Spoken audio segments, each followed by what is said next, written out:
continuación voy a dar la palabra a José Antonio Zamora, licenciado en Filosofía y Ciencias de la Educación, especialidad Filosofía en la Universidad de Granada. Fue profesor de enseñanza secundaria en Murcia y posteriormente realizó estancias de investigación y estudios de doctorado en la Westfälische Bildungsuniversität de Münster, donde obtuvo el título de doctor en 1995 con una tesis sobre el pensamiento de Theodor W. Adorno, dirigida por el profesor Johann Baptist Metz. Sus líneas de trabajo e investigación más importantes son filosofía después de Auschwitz, teoría crítica, teologías políticas de la modernidad y filosofía política de las migraciones, y es autor y editor de numerosos libros y artículos. Ha sido profesor encargado de cátedra en el Centro de Estudios San Fulgencio de Murcia.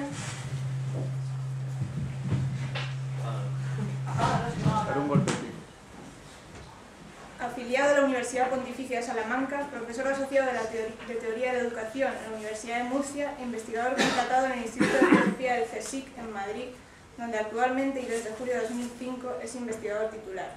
Entonces, le doy la palabra. Muy bien, pues me reitero en las gracias por la invitación a estar aquí esta tarde y bueno, me parece una iniciativa, estas jornadas que tal como se han planteado, una iniciativa muy interesante, y mi contribución pues va a ser un poco más, no sé cómo formular, un poco más precaria, porque se trata de un acercamiento provisional al tema del tiempo, de las estructuras temporales, y voy a estar, no lo tengo, digamos, muy claro, tengo muchas dudas sobre lo mismo que yo voy a exponer, y entonces pues eso pues quizá dé pie a planteamientos de crítica entre los que lo escuchéis, y así tendré oportunidad de pensarlo mejor y de darle mejor forma, ¿no? Voy a ser un poco ecléptico, no solo digamos en los enfoques, ¿no? Me interesa entender el imperativo de aceleración que caracteriza las estructuras de temporalidad en el capitalismo, en la modernidad capitalista. Entonces voy a recurrir, por un lado, a lo mejor a elementos de la teoría del valor. Me parece, por ejemplo, que Moïse Postón pues, ha reflexionado muy bien sobre la dialéctica del tiempo en relación, en concreto, con la teoría del valor, pero luego me serviré a lo mejor pues, de reflexiones que tienen más que ver pues, con los estudios de la gubernamentalidad y de los procesos de imposición de determinados regímenes temporales en el capitalismo industrial o en el capitalismo digital neoliberal. Entonces, a alguno le puede parecer que eso es muy contradictorio porque, digamos, sería intentar mezclar el agua con el aceite, ¿no? La teoría del valor por un lado y los estudios de gubernamentalidad por el otro, pero bueno, yo voy a intentar servirme de algunos elementos categoriales de ambos planteamientos teóricos y luego veremos lo que dan de sí. Claro, al hablar de estructuras, estamos hablando, evidentemente, de la construcción social del tiempo, y eso tiene que ver con una forma de organizar el trabajo, la producción, los intercambios sociales, el consumo. Naturalmente, con esto va asociado también una forma de estructuración de la experiencia y también de los imaginarios. Cuando se analiza el tema de la aceleración en la modernidad capitalista, pues podríamos recurrir, hay, digamos, un planteamiento más culturalista. Un referente claro en esto sería, por ejemplo, Koselleck, ¿no? Koselleck, pues, lo que viene a decir que, digamos, la concepción del tiempo, ¿no?, judeocristiana, con la idea, con su secularización en el progreso, se ha podido servir de las transformaciones tecnológicas y productivas del capitalismo para, digamos, imponer un régimen temporal que estaba, por así decirlo, presente en una cosmovisión, en una forma de entender el tiempo previa a la existencia de esos medios técnicos para imponerla, ¿no? Entonces aquí la matriz fundamental sería una matriz cultural. La modernidad capitalista sería una realización, por así decirlo, de los planteamientos temporales de la tradición judeocristiana, ¿no? De esa forma de entender el tiempo. Y frente a eso habría un esquema diferente. Diría, lo importante son las transformaciones del sistema productivo, las transformaciones tecnológicas, y eso ha generado determinados, o lleva asociadas determinadas cosmovisiones, determinados imaginarios, determinados discursos sobre la historia, sobre el tiempo, etc., ¿no? Pero lo determinante en este caso sería, digamos, el soporte del sistema económico y del sistema tecnológico, ¿no? Bien, yo soy más partidario de este segundo planteamiento, ¿no? Entonces me parece que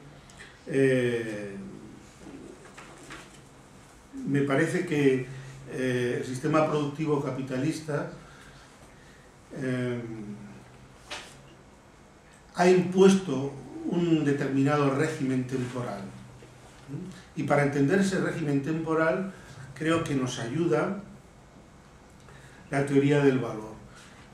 ¿En qué sentido?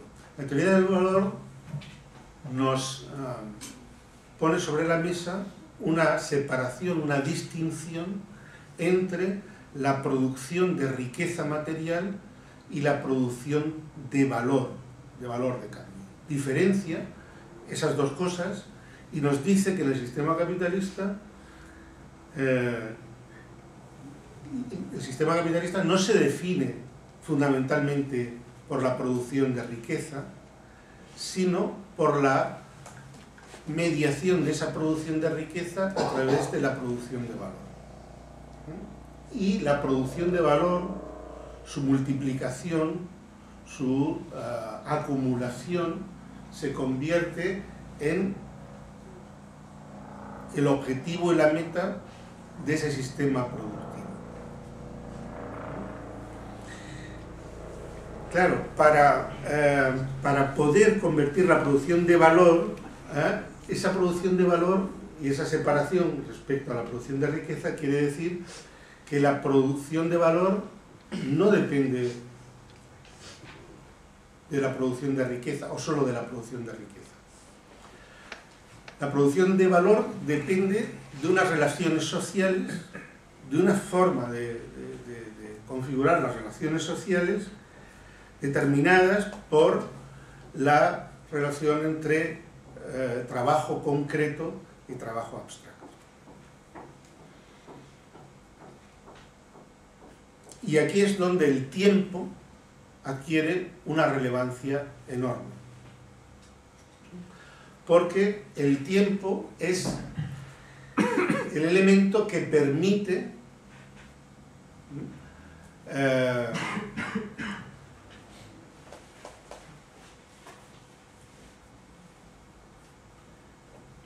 el cálculo del valor.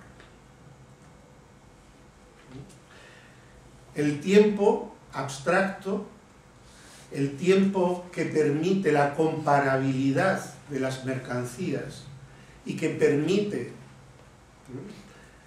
la intercambiabilidad de las mercancías y que permite la obtención del beneficio y que permite a agentes que compiten entre sí en el mercado valorar la diferencia entre la producción y el precio que esa mercancía tiene en el mercado, es el tiempo. El tiempo necesario como media para la producción de la mercancía. Es lo que dice la teoría del valor. En este sentido, el beneficio es algo que nunca está asegurado. El beneficio no se obtiene por la producción de riqueza, sino por un diferencial, por una relación. Y esa relación está medida en términos de tiempo.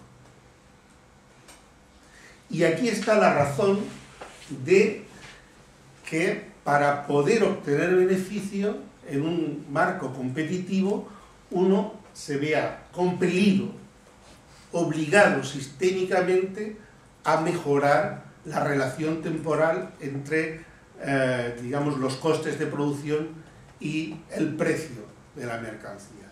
Y por lo tanto, hay una coacción sistémica a la aceleración.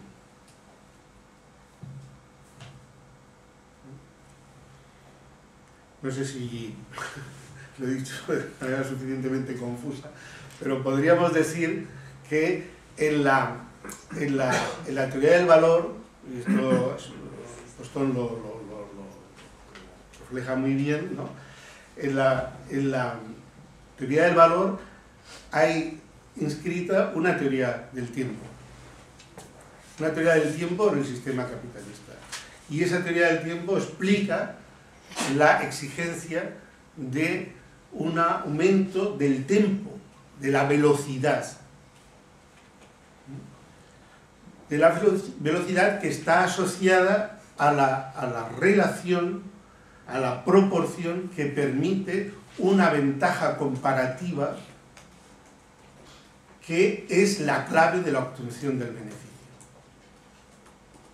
El problema es que la propia competitividad nivela esa proporción continuamente.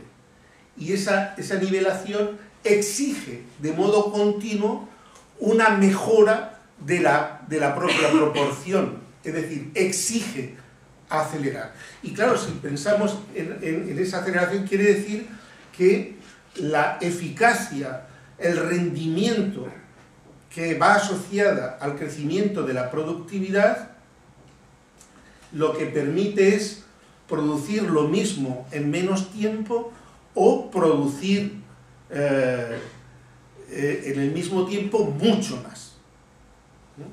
Pero eso también quiere decir que la cuota de beneficio, es decir, de plusvalor asociada a la producción de riqueza,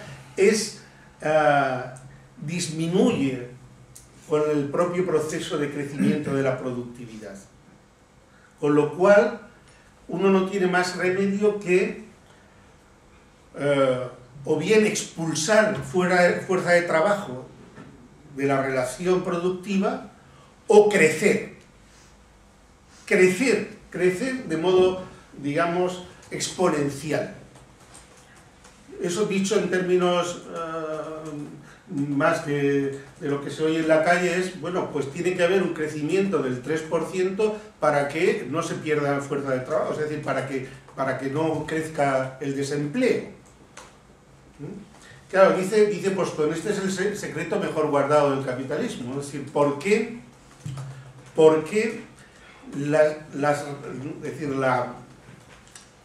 la ganancia de tiempo que produce el crecimiento de la productividad no se convierte en un descenso del tiempo de trabajo?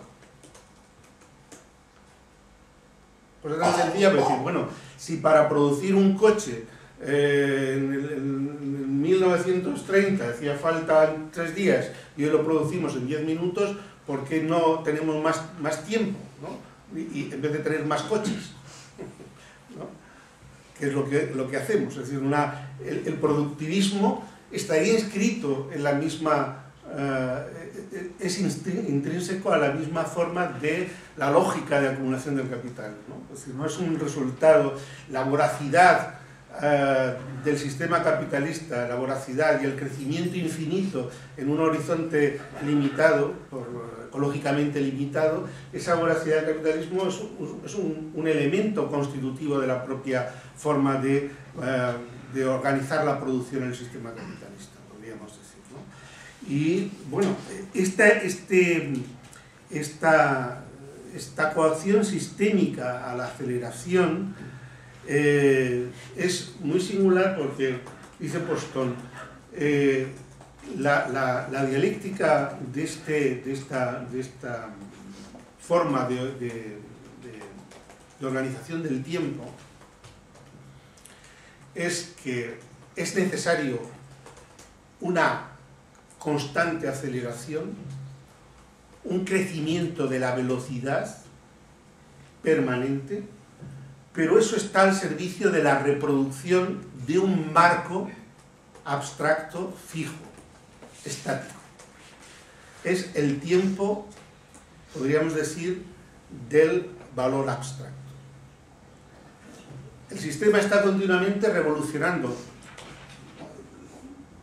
La tecnología necesita una innovación permanente para mejorar esa proporción que está en el origen del beneficio, y por lo tanto tiene una necesidad de innovación tecnológica continua, pero esa innovación tecnológica va asociada al mismo tiempo a una innovación en todos los terrenos, culturales, relacionales, afectivos, subjetivos, en los procesos de subjetivación, en todo. Es decir, es, pues, por decirlo de algún modo, recordando la primera parte del manifiesto comunista, ¿no? Es decir, este sistema es un sistema verdaderamente revolucionario, es un sistema que está continuamente revolucionando todo,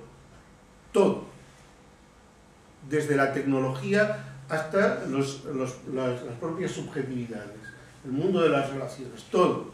Pero todo se dinamiza, se acelera para reproducir un marco estático, que es el marco estático del valor abstracto del capital.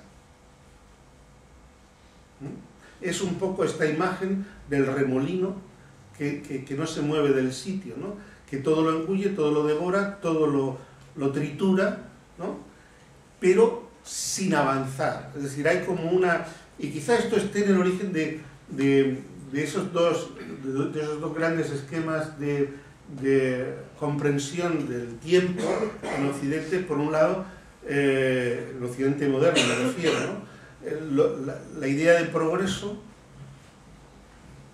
una visión lineal del tiempo, dinámica, de avance, de crecimiento, etc. Y luego, pues, la visión que representa Nietzsche, ¿no? Del eterno retorno, que en esa imagen genial de Walter Benjamin, en vez de ser el eterno retorno de lo igual, pues ya sabéis que Walter Benjamin pues, lo traduce en una fórmula fantástica que dice el eterno retorno de lo nuevo, ¿no? El eterno retorno de lo nuevo. Quizás sea esta la fórmula más luminosa, ¿no? Para entender esta renovación permanente, constante, esta absoluta imposibilidad de pausa, de interrupción, ¿no? Pero al mismo tiempo para que nada se mueva, todo cambie para que nada se mueva, para que todo contribuya a la reproducción de un marco abstracto que es el tiempo eterno del capital, ¿no? Bueno, esto sería en principio una forma de aproximación, ¿no? Diríamos, a la paradoja entre estática y dinámica en las estructuras temporales de la modernidad capitalista, y a la explicación de por qué existe una exigencia sistémica a la aceleración del tiempo. Evidentemente que esto tiene su origen en el sistema productivo, pero luego tiene su reflejo también en el consumo, porque si el sistema se ve abocado de modo necesario, ¿no? A una aceleración y a un productivismo inevitable, pues tiene que buscar también la fórmula para, digamos, deglutir todo eso, reciclar todo lo que se produce, ¿no? Y entonces eso da como consecuencia, podríamos decir, todo igual que, no sé si sería apropiado hablar, alguno lo hace, de medios de producción, una revolución de los medios de consumo. Una revolución de los medios de consumo que está al servicio de posibilitar un consumo acelerado de lo que aceleradamente se produce. Entonces es incorporar todas las transformaciones y las innovaciones tecnológicas para hacer posible en el ámbito del consumo un consumo también acelerado. Y eso lo vemos, la cantidad de, digamos, medios auxiliares que han venido en nuestra ayuda, pues para poder, en la industria cultural evidentemente, pero en cualquier otra cosa, ¿no? en los viajes, es decir, en alemán eso queda un poco más claro, ¿no? Cuando se habla de experiencia, en la palabra experiencia está la palabra viaje. Viaje tiene que ver con entregarse a lo diferente, entregarse y digamos con la idea de el tiempo regalado a lo que es desconocido. Eso tiene que ver con el viaje, tiene que ver con la experiencia. Bueno, pues hoy todo nos parece que todo lo que tenga que ver con el traslado es el tiempo perdido, el tiempo que sufrimos con impaciencia. Queremos estar ya en el lugar de destino, el lugar de origen. ¿Para qué? Para ver aquellas cosas, por ejemplo, esto en la industria del turismo está clarísimo, para ver precisamente aquellas cosas que ya vienen en nuestra guía, ¿no? Y que aparecen en la foto de la guía como diciendo que son aquellos lugares que hay que visitar cuando vamos de visita a una ciudad interesante, ¿no? Entonces ya vas con la guía y decir, bueno, esto es, justo, aquí está, mira, ¿no? Se corresponden con mi guía ya. Entonces, esa forma de relacionarse con la realidad, digamos, dominada por el apremio del consumo acelerado, pues es la propia, lo que Benjamin describía como destrucción de la experiencia. Ahí es posible el shock, es posible la vivencia, decía él, Leibniz, ¿no? Pero no es posible la experiencia porque la experiencia supone la posibilidad de entregarse a lo otro, a lo diferente, entregarse en el sentido de abrirse a lo que no se posee, a lo que no se domina, a lo que no se tiene ya previamente, ¿no?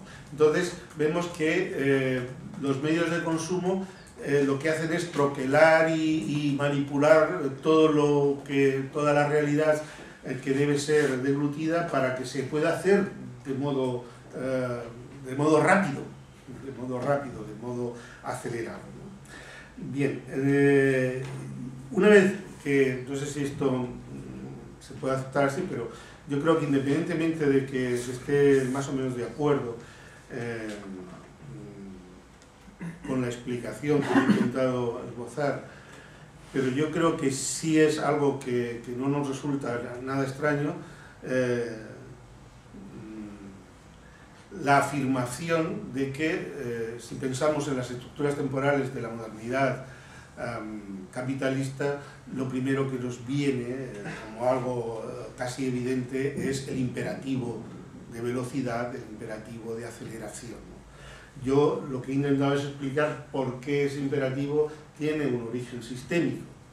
Es un origen sistémico, no es de otro carácter. Ahora bien, para que ese imperativo sistémico se pueda realizar, necesita de mecanismos disciplinarios o de otro tipo que, digamos,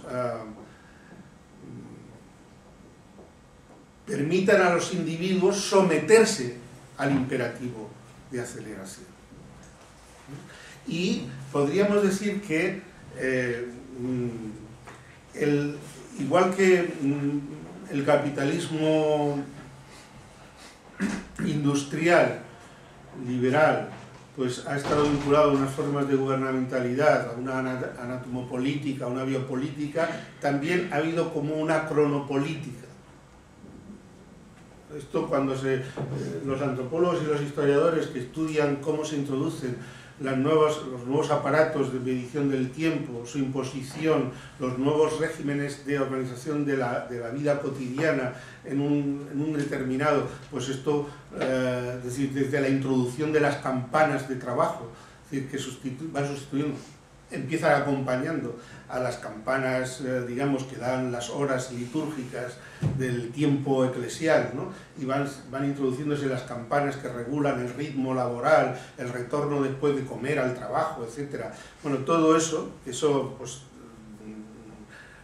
no sé, podría aquí leer textos sobre cómo se ha ido imponiendo esa forma de organización del tiempo, hasta las grandes instituciones que han servido para la fábrica, la escuela. Bueno, eso pues los estudios de gubernamentalidad lo han analizado. Es decir, ¿a qué va uno a la escuela? Entre otras cosas va a la escuela a a someterse a una disciplina temporal. Bueno, estudia matemáticas, estudia lengua y estudia biología, naturalmente, pero, digamos, independientemente de los contenidos que se transmiten en la educación escolar, la escuela es una institución de disciplinamiento de los cuerpos, de sometimiento de los cuerpos a un régimen, a un determinado régimen bueno, evidentemente que lo que nos vamos a encontrar es que lo que ha sido la organización, fundamentalmente en la fábrica, la organización del trabajo, hasta su expresión en lo que se conoce como el taylorismo, ¿no? La organización científica del trabajo, la fragmentación de los procesos productivos y de trabajo en unidades, en pequeñas unidades para su composición, para su regulación, para aprovechar al máximo la rentabilidad del tiempo. Entonces, en la fábrica, en la escuela, lo que se ha intentado es imponer un determinado régimen temporal y disciplinar a los individuos para someterse a esa, que permite en una fase inicial coordinar las acciones para una rentabilidad, puesto que hemos visto que el imperativo de aceleración es digamos, se deriva de la propia lógica de acumulación del capital y de obtención de beneficio, de mejora de la productividad. Entonces, hay una exigencia sistémica que lleva a, digamos, a producir. Entonces, para eso hace falta imponer un determinado tipo de tiempo. Un tiempo que es un tiempo cajón, es un tiempo vacío, es un tiempo abstracto, un tiempo que se define pues como nos pasaba, bueno, nos sigue pasando, ¿no? Cuando llega uno el primer día de clase y entonces te colocan una especie de cuadrícula, ¿no? Donde dice de 9 a 10, tal, ¿no? Sí, el tiempo es un lugar vacío que se va a, digamos, llenar con contenidos diferentes y arbitrarios, que no tienen ninguna relación. Es decir, el tiempo, en su carácter abstracto, se desvincula de la tarea, no viene definido por la tarea. Tú estás terminando de explicar un problema y suena el timbre y la gente dice, bueno, el problema ya se explicará en otra clase, seguiremos el próximo día, daré la solución el próximo día, pero ahí se corta. Se debe cortar el tiempo. El tiempo no viene definido por la tarea, sino viene definido por una cuadrícula. Es algo vacío, algo abstracto, algo vacío. Bueno, ese régimen temporal, que es el régimen temporal del reloj, el régimen temporal de medida de unidades uniformes, ¿no? Bueno, ese régimen temporal necesita de instituciones que lo impongan. Y ese régimen temporal permite la coordinación y la unificación de los procesos productivos y está a su servicio.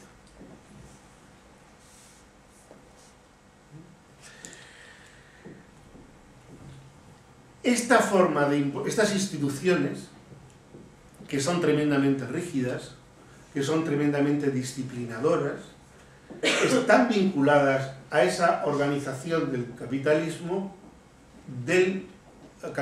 industrial liberal, incluso del capitalismo industrial fordista.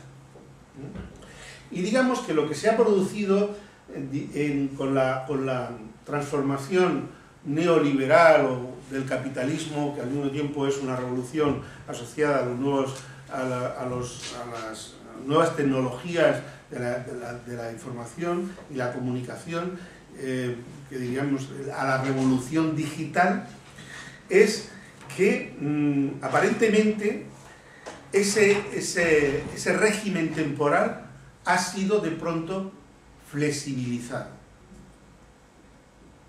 Si nosotros miramos o comparamos lo que se conoce como el taylorismo y lo comparamos con lo que se llama tayotismo, o la nueva organización de los procesos laborales productivos en las nuevas unidades productivas, parece como si hubiese vuelto de nuevo la orientación del trabajo por la tarea, ¿no?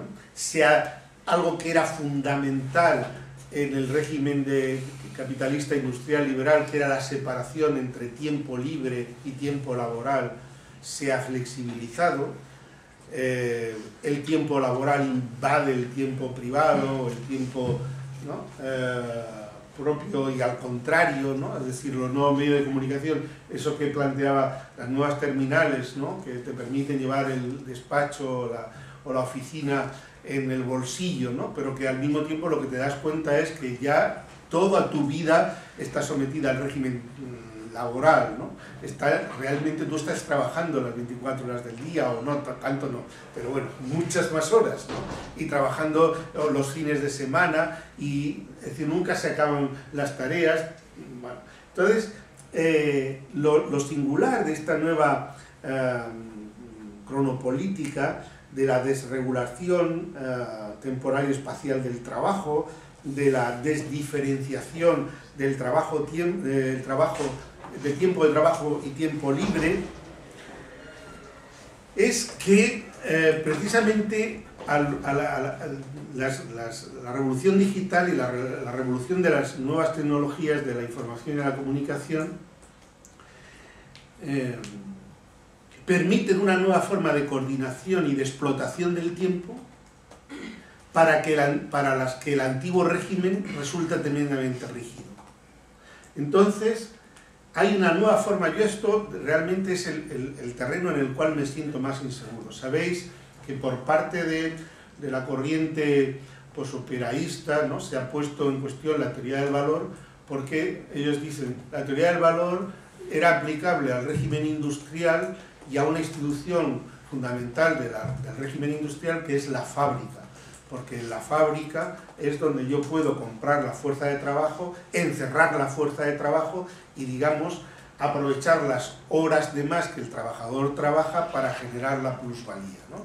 Y, digamos, una vez que se han roto esas paredes, las paredes de la fábrica tradicional, una vez que ya toda la vida se puede convertir en vida productiva, y la penetración del capital alcanza al conjunto de la existencia, ya no es posible medir el tiempo invertido en la producción, porque todo el tiempo es productivo, porque el tiempo de las relaciones es productivo, porque el tiempo del amor es productivo, porque el tiempo de la imaginación es un tiempo productivo, porque en el capitalismo cognitivo todo es productivo, y por lo tanto se han roto esas fronteras, y ya eso ha hecho saltar por los aires digamos, la teoría del valor tradicional. Bueno, yo conozco esta impugnación, que es muy seria y que hay que pensarla, pero en cualquier caso a mí lo que me parece es que esta revolución digital permite, en un nuevo contexto, mantener el mismo imperativo de aceleración y de maximización del beneficio, ¿no? Ya sea porque el valor parasita toda la vida y se apropia y absorbe el conjunto de la existencia, pero nosotros vivimos bajo el mismo imperativo de aceleración, ¿no?, con nuevos instrumentos de los cuales el sistema la exposición en ese sentido de Jordi era muy elocuente, ¿no? Esas cosas que vemos de estar continuamente conectado, de estar continuamente, digamos, enchufado, ¿no? La imposibilidad de desengancharse, ¿no? Pero que es una manera de estar, digamos, abierto a los flujos de información y a los flujos que son flujos de valorización. Y yo tengo que reconocer que soy un pardillo en todo esto, y no sabría, a lo mejor digo una tontería, ¿no?, pero porque no soy un usuario de las redes, ¿no? Entonces, ¿cómo me atrevo, no?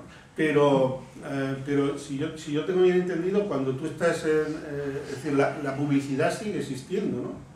Es decir, que si una cosa revolucionaria se convierte en algo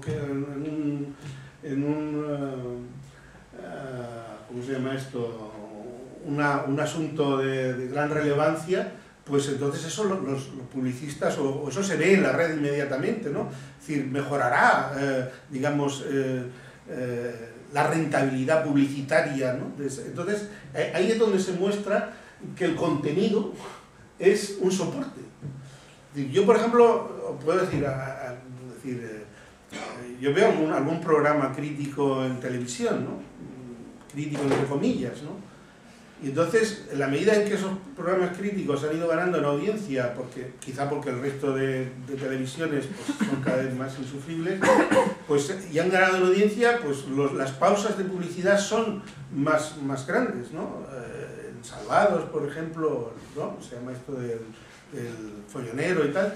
Bueno, pues ahí, si os dais cuenta, los cortes de publicidad, si los seguís desde hace unos meses, cada vez los cortes de publicidad son más grandes, ¿no? ¿Por qué? Porque hay más audiencia y ese contenido crítico es un contenido de captación y de comercialización de audiencias.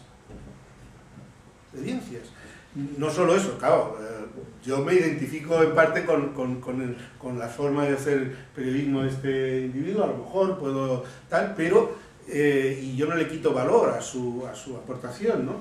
Y a la capacidad que pueda tener de abrir la conciencia a determinados procesos sociales y tal. Pero lo que sí no puedo ignorar es que esa forma de estar conectado en las redes sociales es también una forma de dar flujo a lo que al sistema le interesa. Y al sistema le interesa, que tú te mantengas conectado para dar salida a su publicidad, ¿no?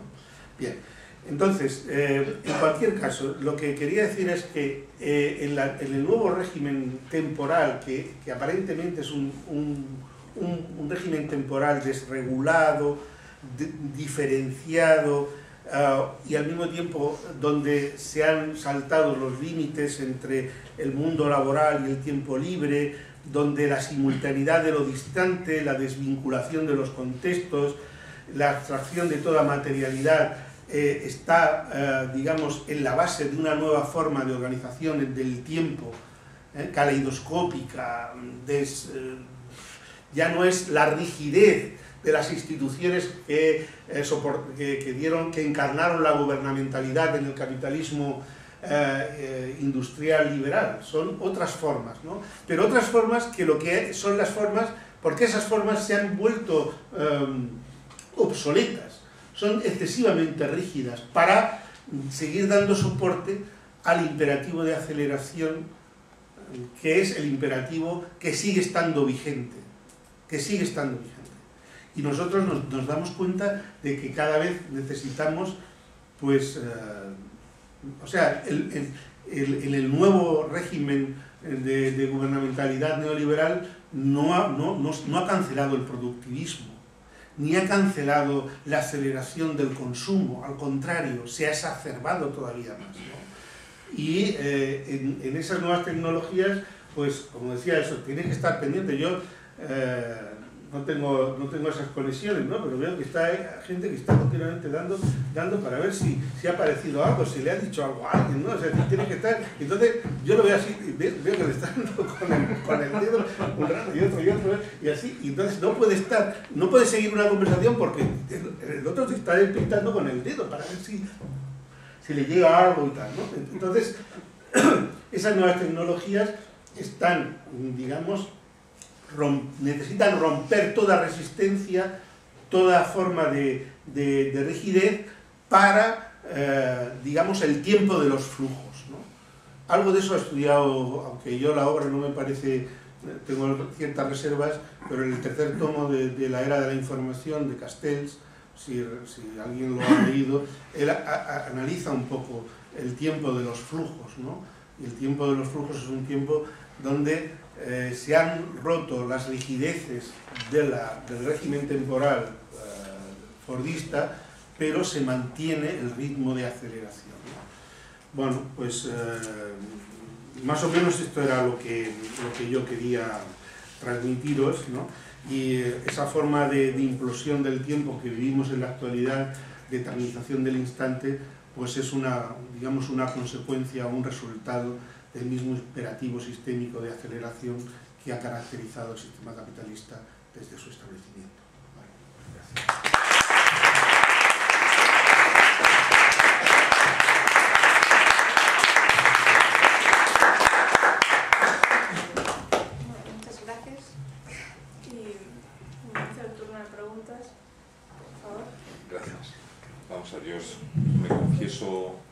ludópata compulsivo, no puedo dejar de estar dándole, como lo habrás visto, pero te quiero pedir que te retrotraigas a Heráclito y a Parménides. Es decir, básicamente, las dos dualidades, la dualidad de la dinámica y de la estática no puede ser lo que no puede ser, y no podemos bañarnos dos veces en el mismo río. Siguen perfectamente vigentes en las últimas. Hay cuestiones estructurales, antes era el hardware, ahora el hardware ni siquiera es estructural. Es estructural, por ejemplo, Google, mientras que lo heraclitoliano, que más suena, que bien, es más Twitter, ¿no? Es decir, claro, yo me muevo en estos berenjenales tratando de aplicar y de proyectar aquello que hemos estudiado aquí. Pero también soy ingeniero, y entonces distingo entre lo que es la estática y lo que es la dinámica. Y las dos son ingenierías.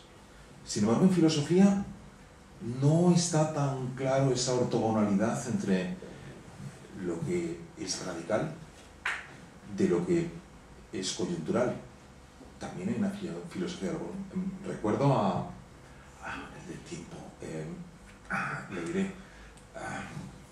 este francés, premio Nobel de Literatura, seguro que lo conoces. Sí. ¿Perdón? No, de los años veintitantos, que estuvo aquí. ¿Perdón? Exacto. Ese. No te digo más que mencionarlo, creo que merece un homenaje junto a tu magnífica conferencia. Y digo, esto no tiene cura, no tiene cura, se llama una adicción sin sustancia. Yo soy perfectamente consciente que soy un adicto sin sustancia, pero es la ludopatía.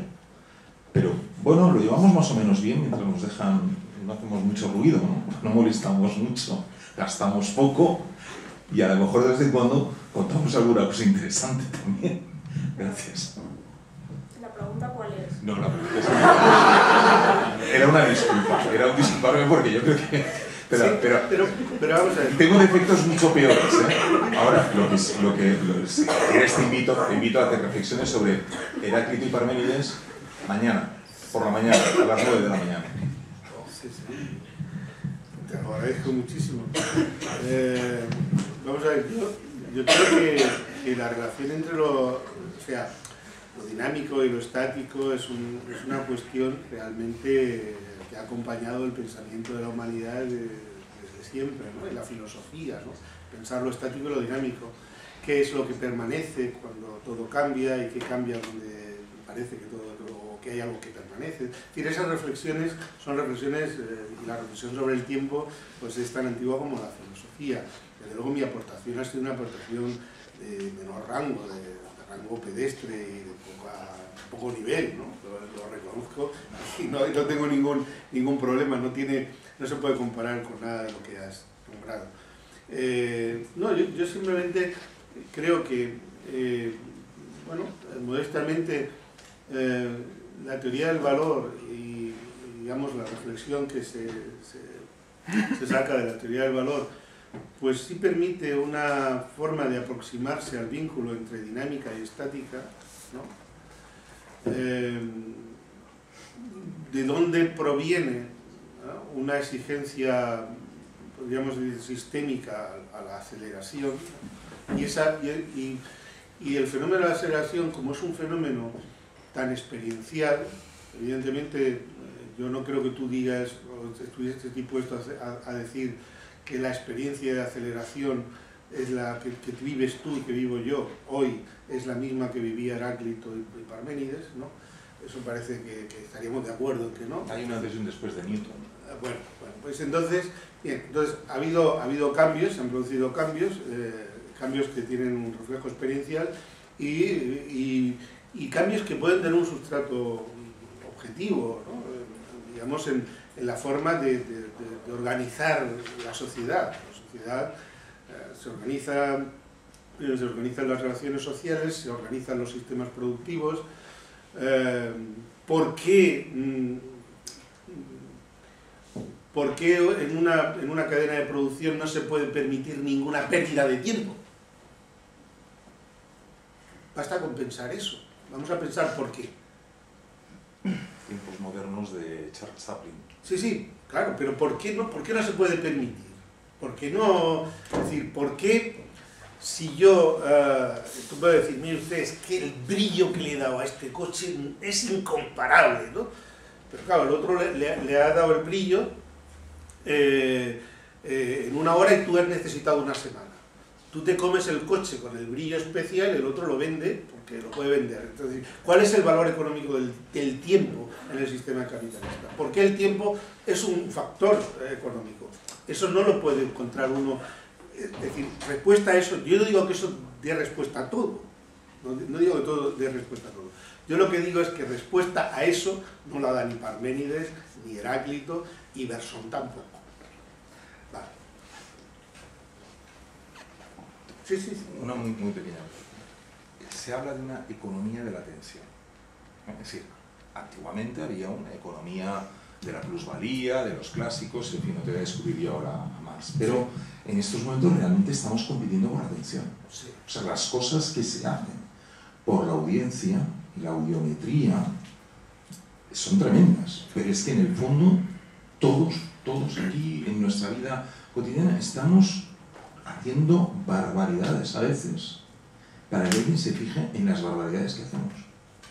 Y esa es la aceleración, que cada vez son peores. Eso dentro de lo que es, bueno, yo no sé, pero se ha referido Jordi a Villebor y a la sociedad del espectáculo, y bueno, ahí hay una reflexión sobre el tiempo fantástica, precisamente fundada en lo que es la apropiación de la atención.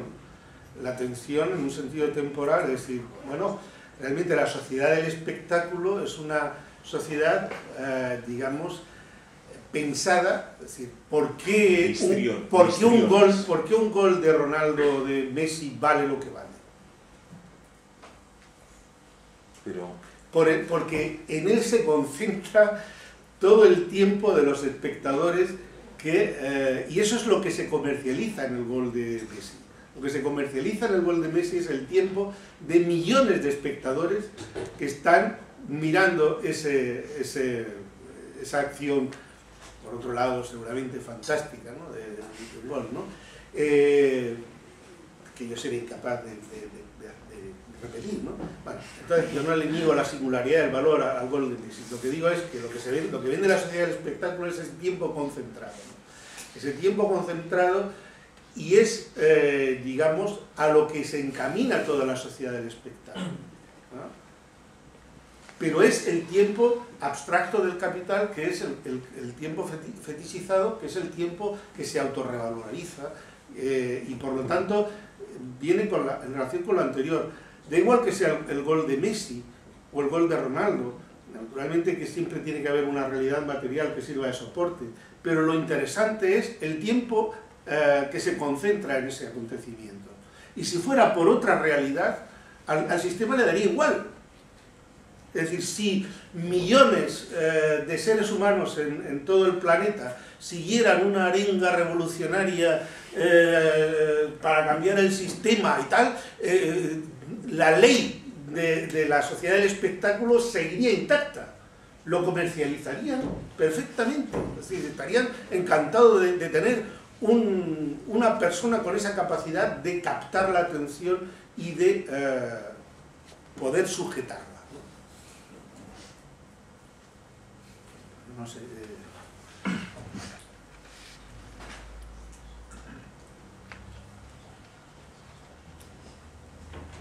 Yo tengo más.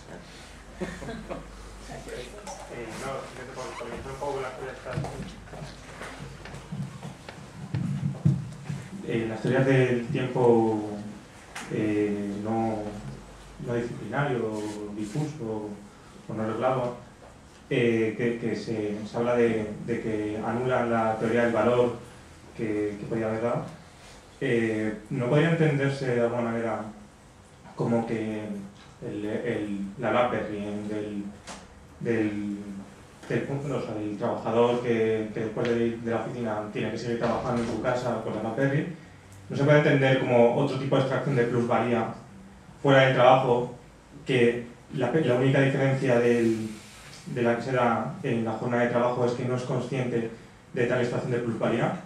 No es otra manera más que el capitalismo ha podido desarrollar cuando se ha podido reducir la jornada de trabajo y aumentar el tiempo libre para poder volver a sacar de ese tiempo libre que se había podido liberar plusvalía. O sea, no quedaría tampoco tan anulada como podría pensarse en un principio. Sí. Ellos lo planteaban bien como una dificultad de cálculo, ¿no? Es decir, ya no es posible hacer, porque en realidad la interpretación que creo yo que se hace en el... No lo sé, yo no soy un gran conocedor, esta mañana ha habido personas que quizá hayan intervenido más en esa línea, pero la teoría del valor se puede interpretar en un sentido de teoría de la explotación, es decir, yo te pago unas horas de trabajo y te hago trabajar más de esas horas de trabajo y la diferencia es lo que yo, como capitalista, obtengo de ti, trabajador, en un lugar en el que te confino para que produzcas, que es la fábrica. Yo pongo un medio de producción en tus manos para que hagas una producción, te pago un número de horas, pero tú trabajas más y ese más de trabajo, de horas de trabajo, son las que yo me apropio, me hago mías, ¿no? Entonces, la teoría del valor sería en este sentido una teoría de la explotación, de la mano de obra, del trabajo por parte del capital. Pero la teoría del valor se puede entender de otra manera. Se puede entender de otra manera en el sentido que es una forma de... lo relevante es la producción de valor abstracto. Y, como tú dices, en ese nuevo régimen temporal, esa producción de valor abstracto sigue produciéndose. Y sigue produciéndose bajo el mismo régimen de exigencia de mejora de la productividad, de imperativo de aceleración. Aunque ahora, para poder dar cumplimiento a ese imperativo, lo que esté demandando el sistema productivo a partir de una determinada revolución tecnológica son, digamos, cosas aparentemente contradictorias con el régimen anterior, es decir, desregulación, flexibilización, ruptura, tal. Entonces yo estaría contigo, sí, es decir, que en la nueva forma de organización del tiempo se sigue explotando y generando plusvalía y se sigue imponiendo un dictado de aceleración, de dinamización, para el que ahora digamos, lo que es conveniente no es imponer el régimen fabril, lo que es conveniente no es poner ese régimen de uniformización y de sincronización. Eso al final se vuelve inefectivo, improductivo, rígido, genera menos aceleración, se vuelve... Entonces, igual que se desmontan los grandes conglomerados productivos y las grandes cadenas de producción y se genera lo del use and time, que es traer el producto en el momento y crear una red de productividad y descentralizar y tal, todo eso está al servicio ¿de qué? De mejorar la relación temporal. Que es lo que yo decía al principio, es decir, una rueda de coche aquí en mi fábrica metida para cuando yo necesito montarla y tal, me está generando, es decir, eso es algo estático, es algo, sin embargo yo lo que quiero es alguien que yo le diga, el día 13 necesito a las 9 de la mañana 10 ruedas de coches en la puerta de la fábrica. Eso que ahora es posible gracias a la revolución tecnológica es lo que permite mejorar todavía más la relación temporal que da origen al beneficio. Y por lo tanto lo que sigue, yo desde mi punto de vista, lo que sigue es manteniéndose el imperativo de aceleración con otros medios, evidentemente, aparentemente contradictorios. Entonces, lo que alguno te puede vender, pues como una superación de la separación entre el mundo laboral y el mundo privado, todos saben que en realidad es una invasión de la relación laboral del conjunto de la vida y que termina convirtiendo en materia productiva el conjunto de la existencia de los individuos, que están continuamente conectados, trabajando, la oficina en casa el fin de semana, etcétera, etcétera, ¿no? O sea que estoy de acuerdo contigo.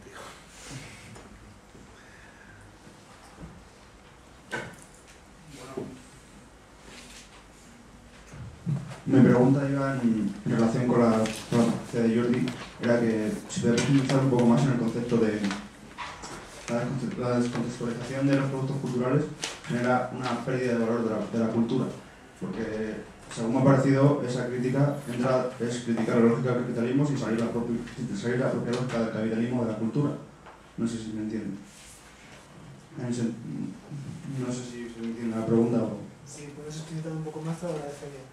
Bueno, en el sentido de que has dicho que el proceso de lo que... Joder, la cuestión es que antes se hacía... en los años 80 has dicho que había autores que hacían cine bueno y ahora la propia descontextualización de ese cine ha hecho que haya cine mucho peor, pero el propio cine de los 80 se hacía con el mismo propósito que se hace ahora. Sí, sí. Eso lo que quería decir es que la indiferencia hacia el contenido ha hecho que en los últimos años el contenido caiga de valor exponencialmente. Quiero decir, no se trata que sería mucho mejor para todos si tuviéramos una cultura de más calidad, pero eso no cambiaría el marco de la industria cultural. Es un poco lo mismo, estamos en realidad hablando de muchas cosas en común esta tarde. Lo que ocurre es que esta devaluación de los contenidos, quiero decir, lo que yo decía, los años 80 es verdad, pero yo creo que el caso más claro es lo que dice Yape, ¿no? En el libro de la descomposición del capitalismo, ¿no? Una cosa como que ABBA fuera el primer exportador sueco en los años 70 es hoy impensable, porque el rol, la capacidad de producir, el rol económico de los productos culturales en cuanto a cultura es cada vez más insignificante, y eso revierte sobre la banalización de sus contenidos, porque se les planifica para que cumplan otras funciones, ¿no? Si tú vas a gastarte una millonada en una película que luego va a ver cada uno en su casa, ¿no? O que va a pagar €1 a una plataforma y tal, pues cada vez invertirás menos. ¿Y quién invertirá? Invertirán otros. Invertirán en las empresas informáticas, invertirán en las empresas de internet, compañías eléctricas, los que hacen los anuncios en paralelo y tal, ¿no? Y eso lo que hace es debilitar la capacidad, digamos, de la producción cultural de hacer contenidos buenos. Que no puede reducir completamente el valor de uso, ¿no? Pero a lo que insistimos cada vez más es a...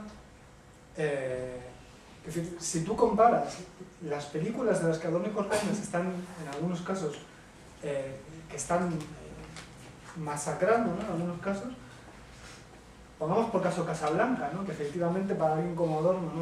Un pianista que movía las manos así, no sabía ni siquiera dónde estaban las teclas, pues era una cosa ridícula, ¿no?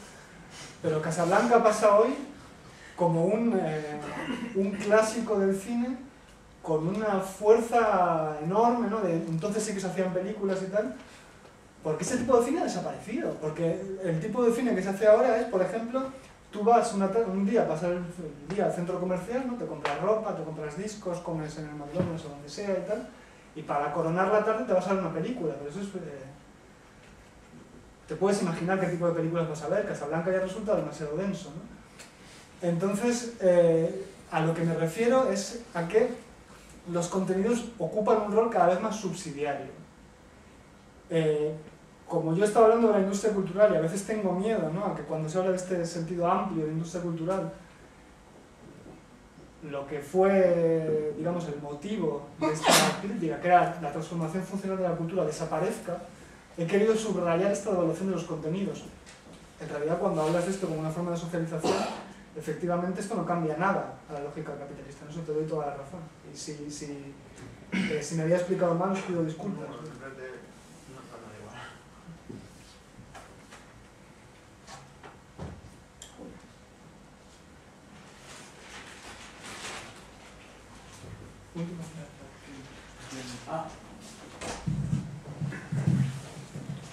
Sí, bueno, me gustó muchísimo la segunda ponencia, sobre todo esta distribución del tiempo disciplinario de la que ya hablaba Foucault en los espacios como la escuela, el taller o el trabajo o la oficina. Ese creo que sí, como usted comenta, profesor, se va llevando incluso a los niveles electrónicos más cotidianos.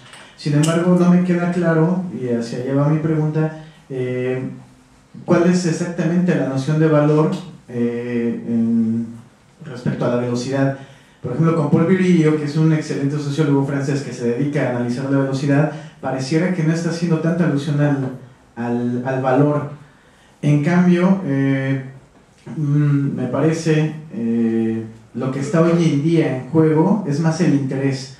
Es decir, no es un sometimiento del tiempo de los demás o de los modos de producción, sino que uno mismo va adoptando como sociedad de control de la que hablaba Deleuze, después de la sociedad disciplinaria de la que habló Foucault, en que uno mismo va organizándose sus tiempos, porque uno es finito, uno es mortal y uno no sabe cuándo va a fallecer, y entonces tengo que terminar el máster, tengo que comprar una casa, tengo que casarme, tengo que tener hijos, tengo que tener una casa en el campo y morir feliz.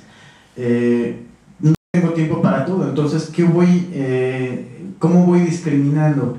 Es decir, ¿para qué me va a alcanzar el tiempo, el cual no sé de cuánto dispongo? Creo que el capitalismo, y sobre todo la Escuela de Chicago, ha sido especialista en ir diciendo cómo nos podemos organizar el tiempo. Entonces, me parece que se trata más bien de un sometimiento de las pasiones, no tanto del valor, sino del interés que cada individuo va teniendo sobre sí mismo. Si algo nos ha prometido el capitalismo y la velocidad, es la libertad, me parece. No sé, lo que usted pueda comentar. Sí, vamos a ver. Claro, yo no conozco muy a fondo a Paul Virilio, pero claro, da la sensación, yo tengo la sensación de que él tiene una dromología, es decir, él piensa que hay como un imperativo asociado a la evolución tecnológica, ¿no? Un imperativo de aceleración y digamos, de la velocidad asociada al poder, ¿no? En ese sentido, el más rápido es el que, digamos, el que tiene mayor poder, o la rapidez o el poder está asociado a la velocidad, ¿no? Bueno, claro, yo no sería capaz ahora de discutir esa teoría. Y luego, evidentemente, en el origen de las estructuras temporales de la modernidad hay muchos factores que yo he dejado al margen, ¿no? Hay un libro de una antropóloga, Rone Meyer, alemana, que es muy interesante, que se llama La vida como última oportunidad, ¿no? Hay muchas experiencias históricas que están en el origen de la modernidad, y una de ellas, muy importante, es la experiencia asociada a la peste, ¿no? Las guerras de religión en el barroco, ha habido muchas experiencias históricas que han tenido un carácter, un impacto tremendo en las poblaciones europeas, y que han tenido también un impacto enorme en la transformación de las mentalidades, ¿no? Entonces ella examina, una de las cosas que parece que ha tenido, que es verdad, que ha tenido mucho peso en el origen de la modernidad, son las experiencias de la peste. ¿Qué ocurría en la peste? Que, bueno, la gente se moría sin saber el origen, y se moría precipitadamente, y morían poblaciones, a lo mejor la mitad de una población desaparecía, ¿no? Y es esa sensación de que la vida puede acabar en cualquier momento. La vida se puede interrumpir, la vida puede terminar, ¿no? Y esa necesidad que se puede recoger en algunos autores de la Ilustración francesa, ¿no? De seamos felices ya. Es decir, primero, ha desaparecido un horizonte de trascendencia que dejaba la mejor vida para después, cosa que una vez que ese horizonte desaparece, pues también la necesidad de hacer efectiva la felicidad en el tiempo limitado por la muerte, ¿no? Pero además, la experiencia de la peste te coloca ante una situación imprevisible de acortamiento de la vida que es necesario. Entonces, lo que sí se produce en la paradoja de la administración del tiempo, es decir, yo tengo un tiempo limitado y tengo que experimentar, tengo que tener experiencias, tengo que vivir la vida con intensidad, es que para poder, eso es la paradoja que yo intentaba poner sobre la mesa, ¿no? Que para poder aprovechar todas esas oportunidades me tengo que servir de medios que multiplican exponencialmente las oportunidades desechables o irrealizables. Con lo cual, la sensación, la percepción de oportunidades perdidas crece de manera geométrica y exponencial en relación a la multiplicación del aprovechamiento de experiencias reales, que es verdad. Es decir, yo ahora puedo experimentar mucho más que mi abuelo o que mi bisabuelo, tengo muchas más oportunidades, viajo más, conozco más, leo más, tengo muchas más. Es decir, el tiempo, la velocidad experiencial se ha multiplicado, pero al mismo tiempo que se ha multiplicado el tempo, la velocidad, la aceleración en la materialización de experiencias, los propios medios que me posibilitan ese aprovechamiento me arrojan sobre mí de manera multiplicada el número de oportunidades y de posibilidades que no voy a poder aprovechar. Y entonces yo empiezo a vivir todas esas oportunidades como carencia. Es decir, mientras que a mi abuelo no se le presentaba como una carencia viajar a Nueva York, a lo mejor para mí ya es decir, coño, tengo ya 50 años y todavía no he ido a Nueva York, ¿no? Para mí eso es un déficit, ¿no? Porque ir a Nueva York es una realidad posible para cualquiera, para para mucha gente, ¿no? Entonces, para mucha gente con el poder adquisitivo que tengo yo, por ejemplo, ¿no? Y entonces, ¿qué pasa? Que ahí se produce una paradoja difícil de solucionar, porque en la misma medida, es decir, tú ahora, por ejemplo, dices, bueno, se producen cuando, por ejemplo, la industria, en este sentido, del disco, o la industria cinematográfica o tal, ¿no? Y dices, bueno, pues no te preocupes, si no puedes ver todas las películas, las puedes grabar, ¿no? Entonces la gente empieza, ¿por qué? Porque es muy fácil grabar, los medios para grabar películas, para almacenar películas, y ahora tienes un disco duro de no sé cuánto, ¿no? De 3 TV, ¿no? 3 ¿no? Bueno, pues entonces resulta que ya puedes grabar tanto que no podrías verlo en toda tu vida. No tendrías tiempo en toda tu vida para verlo. Entonces, los propios medios que te posibilitan una capacidad muchísimo mayor de experiencia,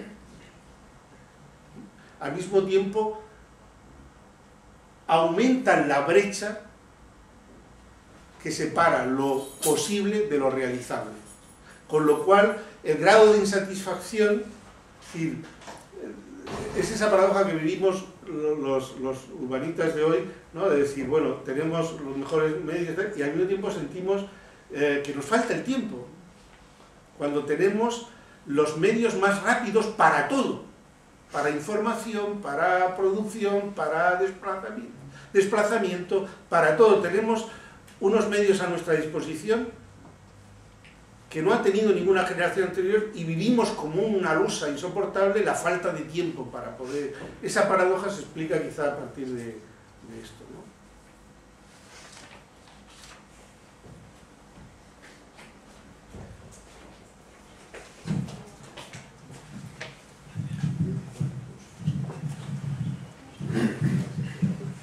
Bueno, nada, felicitar a José Antonio por la sugerente conferencia sobre el tiempo. Me ha parecido muy sugerente la ilustración de Messi, ¿no? Metiendo ese gol, y el público, que realmente por qué tenía importancia, ¿no? Por todo el público que estaba viendo ese gol. Y me ha recordado, no sé si lo conocéis, también se lo digo yo, un texto de Dallas Smith de finales de los 70 que se llama Los agujeros negros del marxismo occidental. Y él, una de las tesis que tiene es que además de la industria cultural, que él llama industria de conciencia, además de generar una determinada ideología, también lo que hace, o sea, una cosa que el marxismo, digamos, ha descuidado un poco, aunque tampoco estoy muy de acuerdo con él, porque Adorno sí que lo contempla, pero es un análisis más en relación a a ser una mercancía, ¿no? que está regida por la ley del valor, etc. Entonces, ¿qué decía él? Que, por ejemplo, en las televisiones lo que transformaba o sea, lo que se hacía era vender audiencias. En ese sentido, los publicistas, digamos que con el método de la zanahoria, o como fuera, en ese sentido la zanahoria a lo mejor sería Messi, que lo que hacen es transformar en mercancía al público y vendérselo a los anunciantes, ¿no? Es decir, o sea, tenemos aquí un anuncio o tenemos un programa de radio que llama a un montón de personas que lo van a escuchar. Entonces, como pasaba con Salvador, ¿no? Se está viendo más, por tanto hay más publicidad. Eso por una parte. Y luego, en relación a eso también, quería decir que yo sí, porque me ha parecido, tanto tú como Jordi, compartíais, corregidme si me equivoco, que había una indiferencia hacia los contenidos. Tú, por ejemplo, José Antonio, decías que si hubiera una arenga política revolucionaria que captara la atención de un público muy grande, igual que el de Messi, pues se emitiría igual, entonces tendríamos a Gillette por detrás, ¿no? Y a Philips y toda la publicidad. Yo creo que no es así, porque creo que al igual que es una mercancía, también es tiene un componente ideológico. Y os voy a poner un ejemplo que quiero que me comentéis, os invito, si os animáis, que me lo comentéis desde vuestra perspectiva, ¿no? Lo que pasó hace poco en verano con el tema de Gordillo, cuando asaltó junto con los sindicalistas del SAT, hicieron la puesta en escena esa para llamar la atención sobre la gente que pasaba hambre en el Mercadona cuando sacaron los carritos. H&M, que es una empresa de ropa sueca, hizo una camiseta con un puño y tal, y salía un lema que decía la comida para los pobres, tal, y ponía ¿cómo se llama? Juan Manuel Sánchez Gordillo, ¿no? Bueno, pues al cabo de 2 semanas, H&M retiró ese producto, retiró esa mercancía de sus tiendas por supuestas presiones de alguien que llamó y dijo: oye, pero tú no sabes en qué mundo vives, porque claro, seguramente al diseñador de turno pues dijo: joder, bueno, o sea, estrictamente la ley del valor, vamos a coger, vamos a poner esta mercancía que seguro que tiene su público, tiene su nicho de mercado y ganamos un dinero. Pero alguien le tocó de arriba y dijo: oye, ¿qué estás haciendo? O sea, ahí yo creo que se ve que no es lo mismo cualquier mercancía. Sí, bueno, no lo sé. A lo mejor no lo es, o a lo mejor el que dio la orden de arriba no sabe cómo funciona la industria cultural, que también puede ocurrir, ¿no? Es decir, que hay mucha gente que tiene poder y que sigue teniendo una representación del poder que ya es obsoleta. Es decir, seguramente si entrevistásemos a la cúpula empresarial española y nos pusiéramos al corriente de qué ideas tienen de la organización del poder, etcétera, a lo mejor no quiere decir que ellos sepan mejor que nosotros cómo funcionan ellos, ¿no? Eso de entrada, te lo pongo como cuestión, ¿no? Es decir, que hubiera habido una orden. Pero el problema está en que, es decir, una persona que va a H&M, ¿no? Y va a una tienda así y se compra como se puede comprar una camiseta del Che, ¿no? O se puede comprar tal y se coloca eso porque es decir, yo desde luego esa persona no lo sé, quiero decir, puede tachar de lo que tú quieras, ¿no? Pero la forma de relación, la forma de cómo se ha producido ese encuentro con una determinada figura simbólica, etcétera, yo no espero de ese acto de compra ninguna secuencia transformadora. Yo no la espero, no sé tú. Es decir, que aunque yo soy en retirado las camisetas, ¿cuántas millones de camisetas del Che Guevara se han vendido en el mundo? En H&M ninguna. En H&M, pero es que da igual. Es que me da igual dónde se vendan. Aunque se vendan en un mercadillo. Es decir, yo no lo sé, quiero decir, yo puedo estar perfectamente equivocado, porque puedo estar perfectamente equivocado, ¿no? Pero yo de esa cuestión, de la foto de un individuo en una camiseta, no espero nada. Nada, absolutamente.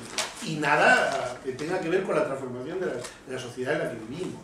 Yo, personalmente, ¿no? Entonces, claro, porque se retirara, eso no es signo digo yo, que se retirara no es signo de que aquello pudiera tener algún tipo de peligro. Que es la conclusión que tú sacas. Tú sacas de decir, esto lo retiraron, luego esto era peligroso, ¿no? Y si era peligroso es porque el contenido que se le pueda dar a ese producto de la industria tiene en sí una potencialidad transformadora. Bueno, eso yo no lo tengo claro, al menos yo no lo tengo del todo claro. Entonces, no es que cualquier contenido sea indiferente, no es que cualquier tipo sea indiferente, sino hay unos procesos, es decir, esto, por ejemplo, si seguimos las reflexiones y las reflexiones, por ejemplo, de Walter Benjamin, ¿no? Por lo que tú decías de los agujeros negros, ¿no? Del marxismo, ¿no? Es decir, parece que la relación laboral, ¿no? Cuando el individuo que vende su fuerza de trabajo es convertido en fuerza de trabajo instrumentalizable, pues ahí hay una relación de dominación que puede ser más o menos, digamos... enajenado. Sí. Enajenación o alienación y tal, pero bueno, eso se puede percibir, ¿no? Porque es decir, tú tienes un contrato y en ese contrato se te ponen unas condiciones de trabajo, tú vendes tu fuerza de trabajo y yo puedo decirte, pues fíjate, tú has entrado en unas relaciones de trabajo y esas relaciones están sosteniendo una dominación, una explotación, ¿no? Pero hay una cosa que se produce en la relación con la mercancía, que no es a través de la conversión de la fuerza de trabajo en mercancía, sino que es en eso que se analiza en la estética de la mercancía, ¿no? Hay un concepto que usa Walter Benjamin, que es el concepto de empatización con la mercancía. Él empieza, digamos, analizando las exposiciones universales, a las exposiciones universales se empiezan a llevar en masa obreros de las fábricas que hasta ese momento se excluían del consumo para tener relación contemplativa con las mercancías que ellos todavía no podían adquirir porque su sueldo, su salario les impedía adquirirlas, pero ¿qué tipo de relación se establece con la mercancía en la relación contemplativa? Es otro, es una relación estética, tal. Entonces, a partir de las exposiciones universales, a partir de las primeras galerías, los pasajes parisinos, las primeras, es decir, cuando el paseante se pasea y como nos pasa a nosotros, que vas a un gran almacén para comprar una cosa, pero te tiras horas viendo, contemplando, es decir, ¿qué pasa ahí? ¿Qué pasa en ese momento, en ese paseo, en esa relación entre la mercancía y el potencial consumidor, ¿no? Y él utiliza un concepto que es ese concepto de empatización, es decir, es una transformación del sujeto paseante que se exhibe, que se reconoce junto a otros en los espejos, que se convierte él mismo en una mercancía andante y que de esa manera adquiere una relación empática con el fetichismo de la mercancía, que no se produce en la relación laboral de la fábrica, que se reproduce en el universo del consumo, ¿no? Bueno, realmente ahí estamos siguiendo otros procesos, y esos procesos son muy interesantes, ¿eh? Y entonces lo que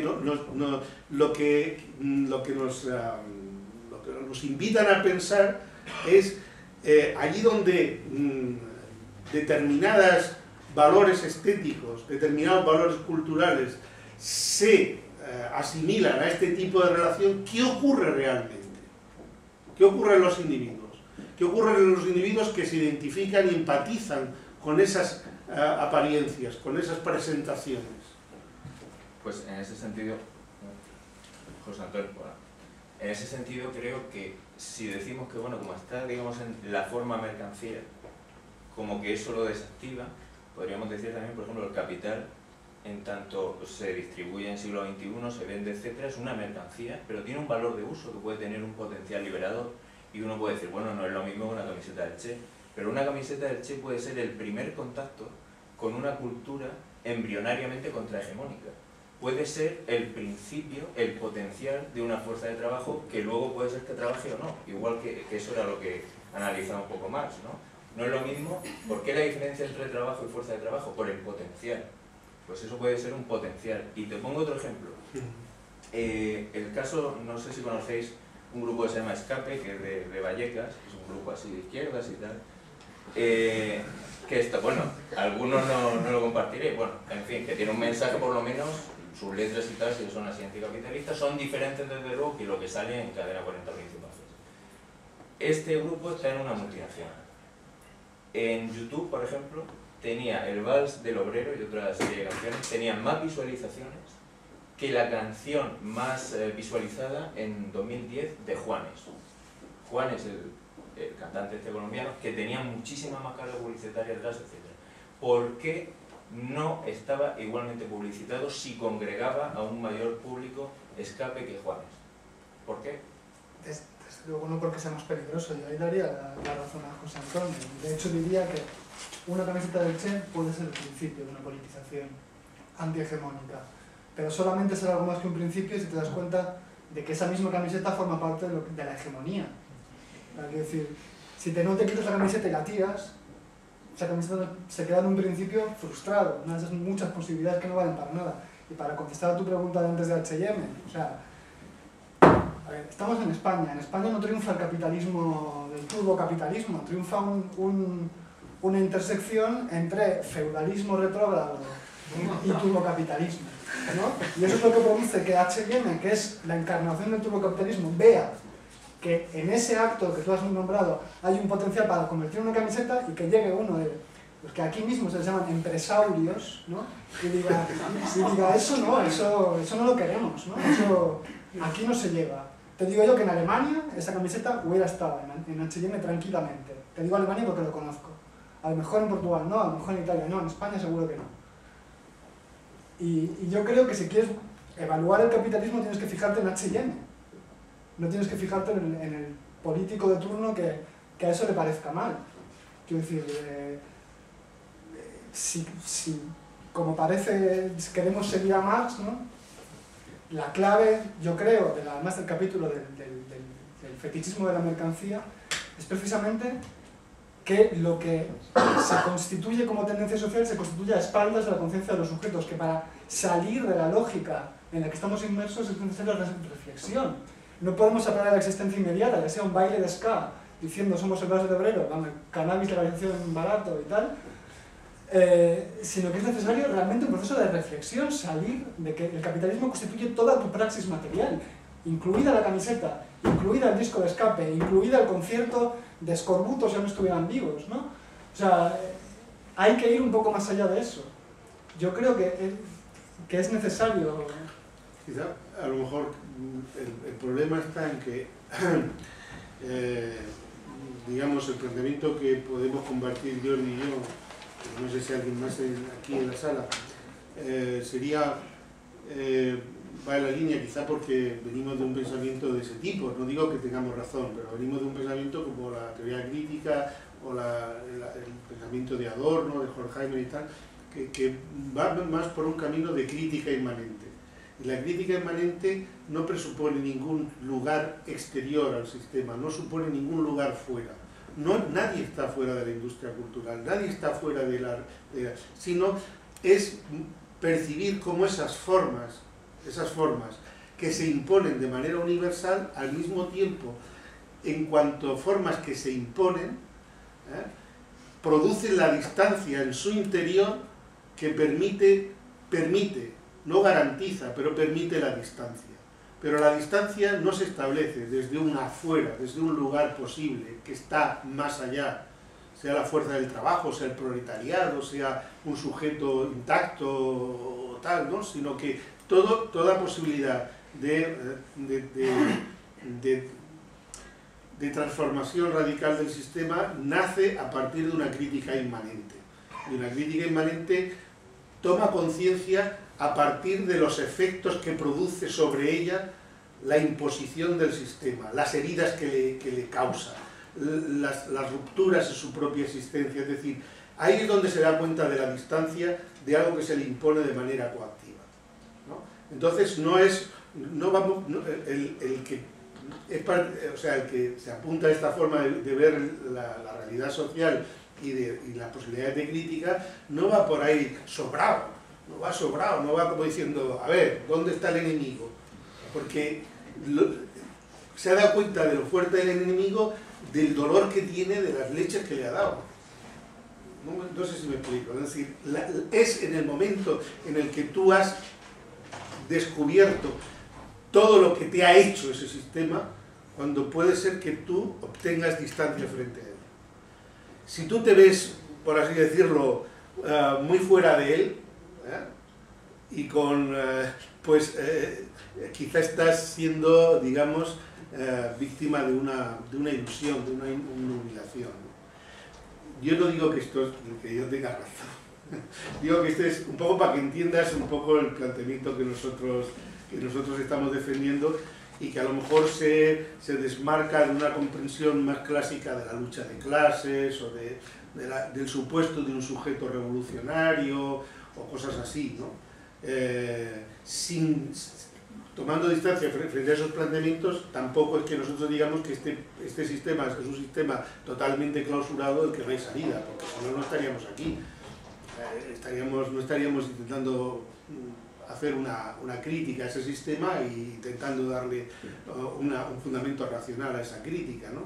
Evidentemente no pensamos, pero pensamos que las grietas se producen en el propio interior, en las imposiciones y en las coacciones que ese sistema ejerce sobre los individuos, y en las heridas y las quiebras que esa coacción produce en los sujetos. Ahí es donde es posible, digamos, percibir y instaurar la distancia frente al todo que te agrede, ¿no? Puede ser que estemos equivocados, pero ese sería un poco el planteamiento que nosotros defendemos. Muy breve, no, José Antonio, yo estoy totalmente de acuerdo con eso. O sea, no estamos ninguno fuera del sistema. Incluso en Nepal hubo una guerra maoísta, una guerrilla maoísta del 96 al 2006, y colgaron un videoclip en YouTube donde animaban a la gente a meterse en la guerrilla maoísta. O sea, imagínate si algo como una insurgencia armada, que puede parecer que es lo que más lejos está haciendo su propaganda también dentro de una institución capitalista, pues no hay nadie que esté fuera, está clarísimo. Ahora, la cuestión es que dentro del sistema también hay que aprovechar las contradicciones, claro, y las fisuras, sí. Y es ahí donde yo quería incidir, ¿no? Y, por ejemplo, una de las agresiones, y muy breve ya, sería cómo, si tú calculas, por ejemplo, la lista de los 40, hablo tanto porque es mi tema de investigación, ¿no? La música y los videoclips. Cómo en 1982, por ejemplo, podía haber 5 o 6 géneros musicales diferentes, y ahora todo ha ido uniformizándose, que eso también lo apuntaba Adorno en Introducción a la Sociología de la Música, en el tema de la música ligera.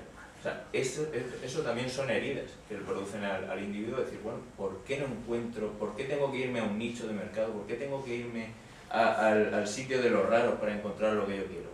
¿Por qué la hegemonía es otra? ¿Es democrática esa hegemonía? Y lo importante no es solo lo que tiene que ver con los contenidos, sino, y en eso es lo que hacía hincapié, sino con la forma. Es decir, la forma no me refiero a las formas sociales, sino a la forma en el sentido en el que se habla de forma en el capital, ¿no? Es decir, a veces lo que puede ocurrir es que un contenido material, ¿no?,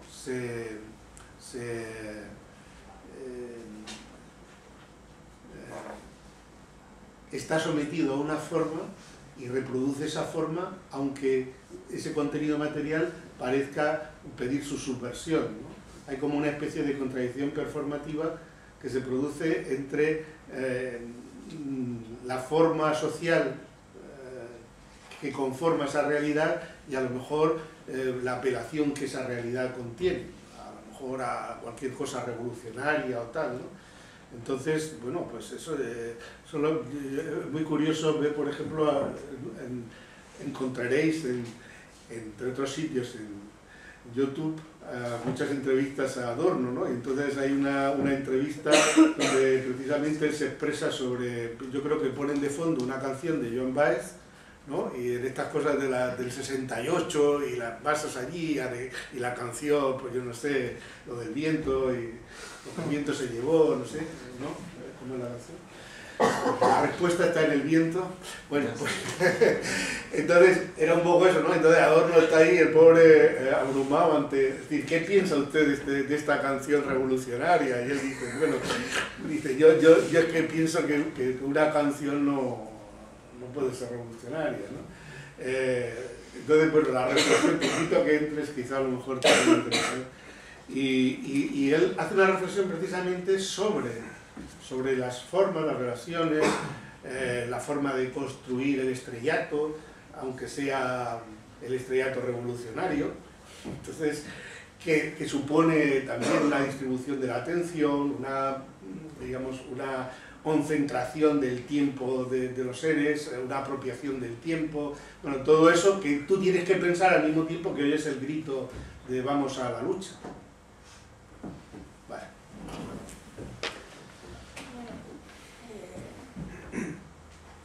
Me gustaría, respondiéndote a ti,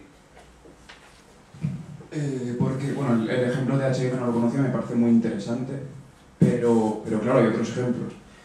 Por ejemplo, unos pocos días, muy pocos días después de que el 15M empezara, te digo del 20 al 30 de mayo, el 15M recibió dos ofertas, una por parte de Pepsi, que era tener suministro ilimitado de Pepsis. ¿A cambio de qué? A cambio de tener suministro ilimitado de Pepsis. Pero claro, en todos los vídeos y todas las fotos de la televisión y de YouTube y de los vídeos de los móviles y de todo, iba a aparecer todo el mundo tomando una Pepsi.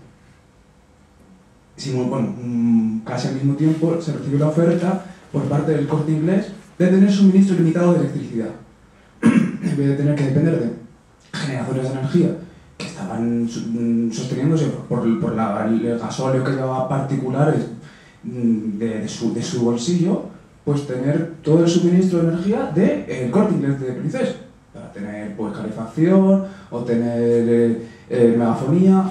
¿Para qué? O sea, ¿a cambio de qué? ¿De tener vallas que ponían el Corte Inglés? No. De que la gente dijera, ah, pues el Corte Inglés nos da energía. Simplemente. ¿Cuándo fue? El verano pasado, a principios de verano pasado, este anuncio que estuvo por toda Europa de Levi's, en el que, bueno, muy poco después del 15M, de la primavera árabe, de Toma Wall Street, de todas estas cosas, pues coge Levi's y hace un anuncio en el cual era jóvenes revolucionarios en manifestaciones, haciendo frente a la policía, tirándoles cosas, haciéndoles frente, todos con Levi's, claro está. Sí, el anuncio de Movistar, inmediatamente después del 15M, ¿no? Donde aparecía una asamblea, yo he pedido tal, precio no sé cuánto, ¿no?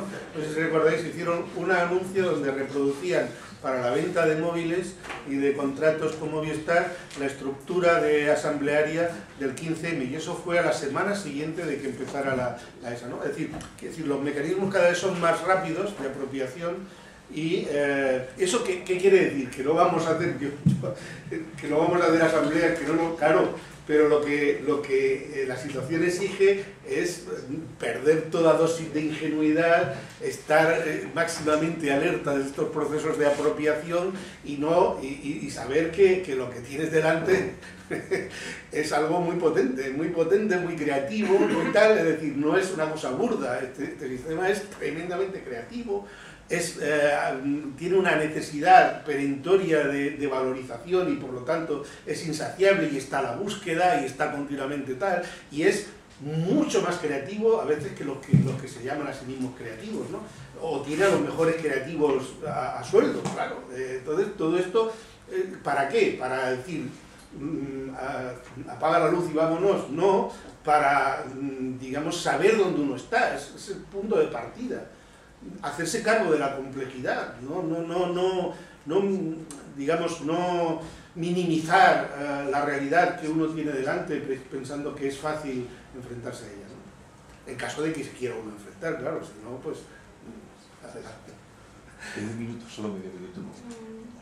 El OAX de hoy, el bulo de hoy, es que han pillado al Consejo de Ministros comunicándose por WhatsApp. Entonces han publicado las conversaciones de todos. Es falso, pero es genial. Y no tiene patrocinio ni nada, ¿no? Pero no sé si te puedes imaginar cuando es una de las cosas que me ha venido mientras estaba hablando contigo. Genial, os lo paso con mucho gusto, pero a nada que busquéis por el Consejo de Ministros WhatsApp, genial. Eso es talento puro.